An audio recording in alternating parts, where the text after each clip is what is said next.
দিনেই নামবে গভীর রাত। ৬ মিনিটের বেশি সময় ধরে পুরো পৃথিবীর অন্ধকার। আসছে শতাব্দীর দীর্ঘতম পূর্ণগ্রাস সূর্যগ্রহণ। ভারতে দেখা যাবে কিনা জানুন।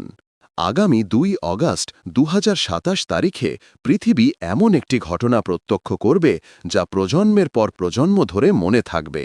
সেদিনই দেখা যাবে ২১ শতকের দীর্ঘতম পূর্ণ সূর্যগ্রহণ, যার ফলে প্রভাবিত অঞ্চলগুলি ৬ মিনিট ২৩ সেকেন্ডের জন্য গভীর অন্ধকারে ডুবে যাবে।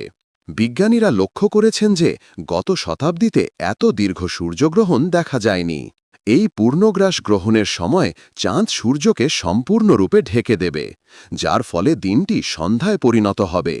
তাপমাত্রা ৫ থেকে ১০ ডিগ্রি কমে যেতে পারে, বাতাসের দিক পরিবর্তন হতে পারে এবং পাখি এবং অন্যান্য প্রাণীর মধ্যে অস্বাভাবিক আচরণ লক্ষ্য করা যেতে পারে। পর্যবেক্ষকরা সূর্যের ফ্যাকাশে করোনা, হীরের আংটির দৃশ্যখণ্ডের প্রভাব এবং সে সময় আকাশে শুক্র, বুধের মতো উজ্জ্বল মহাজাগতিক বস্তু এবং কিছু নক্ষত্র দেখতে সক্ষম হবেন। আটলান্টিক মহাসাগরের ওপর দিয়ে এই গ্রহণ শুরু হবে। চাঁদের ছায়া প্রথমে জিব্রাল্টার প্রণালীর কাছে স্পর্শ করবে।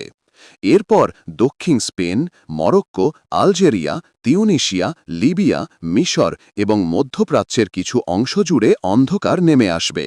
এই অঞ্চলগুলিতে সূর্য প্রায় ৬.৫ মিনিটের জন্য সম্পূর্ণরূপে লুকিয়ে থাকবে। মার্কিন যুক্তরাষ্ট্রের মতো দেশ এবং ব্রাজিল সহ দক্ষিণ আমেরিকার বিশাল অঞ্চল এই অসাধারণ